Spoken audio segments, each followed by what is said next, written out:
কেন বান্দ দালান ঘর। ভাই মাত্র দেব সুদ খায় খবর তো আমরা বেঁকে যাই সুদে আমাদের দেশটা ভরে গেছে, এই সুদের কারণে কেউ আগাইতে পারে না। ঠিক আছে, আমরা চলেন যাই, আমরা মাছ ধরে যাই, সুদি মাছ ধরে যাই, বুঝাই বলবো এই লাইন ভালো না, এই লাইন খারাপ। হ্যাঁ, আখড়াতে যাইতে হবে, আমরা মরতে হবে, এই দুনিয়া কিছু না। ঠিক আছে, আমরা মাছ ধরে যাই, বুঝাই চেষ্টা করুন, সেই যদি হেদায়টা হইব, নাহলে আমাদের কিছু তো করার নাই। হ্যাঁ, আমরা আমাদের বুঝটা দিয়ে যাই। চলেন। তরে হবে ঘর রে মন আমার, কেন বান্দ দালান ঘর রে মন আমার। কাকা সালাম আলাইকুম। সালাম আলাইকুম। ওয়ালাইকুম আসসালাম। এরে বাতি দাদা দিলে একটা কাগড়া করে ধরছে। আপনার কাছে না অনুমতি দিলে বোঝা মারে নি আপনার লগে ভাই। আমি হইলে অসুস্থ। আপনি অসুস্থ, আমরা শুনলাম শুনি আইলাম। হ্যাঁ একটু অসুস্থ, চিন্তা করি আরে কবরের আহারে কিলো কবর যাইও।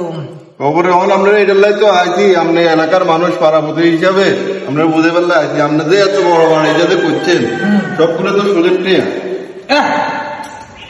আর এটা তো সত্য কথা, এটা সত্য কথা না। পুরো গাইয়াছে আরে কোন কবরে দান লাগতো না, আপনার হাতের তো নামাজ কালাম হরেন। আরে বাতি যা কবরে চিন্তা এতক্ষণ হুতি হুতি করি আরে যে কবরে তো চলে এত বড় বাড়িতে করছে নিজেকে কবরে লগে দিতে নেবেন নি। না বাড়ি কি কবর নেন যায় নাকি কি বাড়ি তো বাড়ি জায়গাতে বাড়ি হইব কদ্দূর হাড়ে দিনে হাড়ে দিনে এত বড় বাড়িতে কাল্লাই করে জানেন আপনি সুযোগ তার হুলা মাইয়া আছে হিগুনে বুক করতে না হিগুন খাইতে না হিগুন কোনাইতে হইব। ওলা মাইন্যা আছে, ঠিক আছে, আপনার কথা বুঝছি। আপনার ছেলে মেয়ে তো আর আপনার কবরের আজাব গুলা লইব না। আপনি যদি এক পয়েন্টের লাই যদি কবর আটকে দেন, আপনার ছেলের যদি কোন আপনার ছেলে একটা আপনার চিনতে হলো। আপনার দুনিয়া সুন্দর লই তো আপনার আখড়াতে সুন্দর লই টোকাইতে হইব, আখড়াতে সুন্দর লই আপনারা দৌড়তে হইব। আপনি এখানে শুধু আখেরাতের লাই তো করে নামাজ তো হই নামাজ পড়লে কি আপনি তো এখান থেকে ফাঁপি কাম করতে আসেন। তো আপনার ছেলেরা কোনো নামাজ পড়ে না, কিছু পড়ে না, টাকা টাকার মতো উড়াইতে আছে। ছেলেদের কোন নামাজ পড়ান না, নামাজের আদব কাদব শিখেন না। আমাদের হুলাই একটু আনন্দ ফুর্তি করে না, আনন্দ করতে সিস্টেম আছে। তো আমরা তো মুসলিম, আমরা এগুলো করা লাগবো। আমরা একসঙ্গে করছি না। আপনি অন টাকা আজকে তুন ধরে আমরা শপথ নেন, আপনি সুদী ব্যবসাটা ছাড়ে দিবেন, আল্লাহর নামে আল্লাহর কাছে তওবা করবেন। কমাই দিছি না না কম না, এটা ছাড়ে দেন লাগবে। ছাড়িয়ে দেন, আল্লাহ জানেন আপনি অনেক অসুস্থ হয়ে গেছেন, অনেক কত উঠতে নারেন না। দেখতেন নি আপনার অন পাশে কেউ আইয়েন, এলাকার কেউ আইব না, কারণ আপনি সুদ খান। আপনার সুদি মাতবর, আপনি সুদ খান, এটা লাগে না। আপনি যদি সুদ খান বন্ধ করে দেন, এলাকার মানুষ বেক আপনারা ভালোবাসবো, অনেক ভালো লাগবে, লম্বা করে সালামকে দিব। কেন ওরে আপনি কত যে ভালোবাসা পাইবেন মানুষের, আপনি তো বিশ্বাসও করতে পারতেন না তখন। এগুলো যদি ছাড়ি দেন, এই সুদিতে লন, মানুষের যে বিদেশ যাইব, কত কষ্ট করে বিদেশে, কত কষ্ট করে আপনি জানেন না, কত কষ্ট হাঁটায়।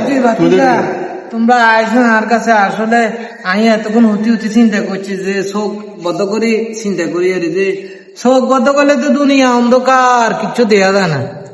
তো এই মরার হরে কিন্তু কবরও অন্ধকার।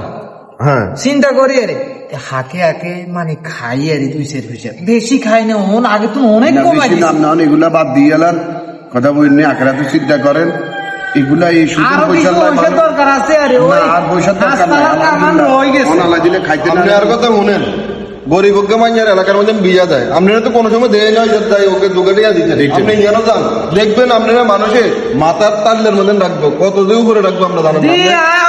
500 টাকা 1000 টাকা হাকে হাকে দিই তো আপনি এত বড় বাড়ি করছেন, 30 লাখ কোটি টাকা খরচ করে আপনি 800 টাকা দিলে কেন হয়নি।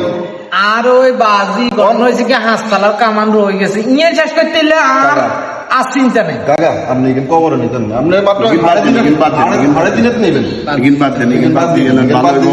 নামাজ পড়েন, সবসময় আসবেন,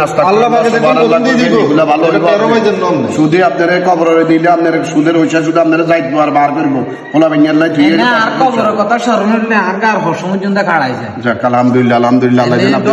কবরে ডর লাগে, এই টাকা লাই বলতে মানুষ গর্বিটা বেশি এলাই সুদের পয়সা লাই বলতে, ব্যাংকের তুন লোন লই এই সুদের পয়সা লাই বলতে দেয়ার লাগে। কত কষ্ট, কত ছেলে মেয়ে যে বিদেশ যায়, কত কষ্ট করে এই টাকাগুলা শোধ করে, শুধু টেনশন থাকে কতক্ষণ এই টাকাগুলো দিন, টাকাগুলো দিন, আমার সুদ বাড়তে আছে। আপনাদের মতন লোকেরা যদি এগুলা না বুঝেন তাহলে এগুলা কোনো কথা নাকি, আপনারা এগুলা বুঝতে হইব। না বাতিজা তোমরা আইসো আর কাছে আরে ভালো একটা পরামর্শ দিছ, আমি আসলে খুব খুশি হয়েছি। আলহামদুলিল্লাহ। আসলে মরার পরে আঙ্গু কিচ্ছু নাই, কবর ছাড়া কত সাদা কাপড় ছাড়া আর কিচ্ছু নাই। এই যে আর করে ব্যাগে শেষ করতেছি, আমি আমার চোখ বন্ধ করে এনে উঠিয়েছি, দে আসলে অন্ধকার কিচ্ছু দেয় না। তো মরার পরে আসলে আমি কিচ্ছু নেই না। বাতি যে আয় আসবে নতুন ধরে আয় সুট টুট খাইতার না, আয় তবা করে এলাইছি, আয় আসবে তুমি ধরে নামাজ কালাম হরগুম, আল্লাহর হতে চলগুম, দিনের হতে চলগুম, মানুষের সেবা করগুম, গরিব দুঃখী অসহায় মানুষ আছে হেতা করে আস্তে আস্তে কিছু দান করগুম। আল্লাহ পাক আম মতন ব্যাকেরও বুঝার তৌফিক দান করুক, ব্যাকের কবর সামনে আমিন, আমিন। তৌফিক দান করুক, ব্যাকের কবর চিন্তা করার তৌফিক দান করুক। আমিন, আমিন, আমিন। বাচ্চা আমি খুশি হয়েছি। আপনারা ফুলের ভালোবাসা দিয়ে গেলাম, এই কথাটার লাগা ভালো হইবার লাগা ধন্যবাদ। আরে এই ভালোবাসা আমি অনেক খুশি। সবার কাছ থেকে পাবেন, এলাকাবাসী সবার কাছ থেকে এই ভালোবাসাটা পাবেন। ধন্যবাদ। আপনি আল্লাহ কেনা দোয়া করি গঙ্গা, আল্লাহ কেনা দোয়া করি। আমরা আপনার পাশে আছি, টেনশন নাই। ব্যাকের কইও বেলে কাগজ ছাড়ি দিছে কে, আচ্ছা, ভালো হয়ে গেছে। আই বেলে হেমিয়া ভালো হয়ে গেছে কে। আচ্ছা ঠিক আছে, ওকে। আল্লাহ আল্লাহর কাছে আনাম।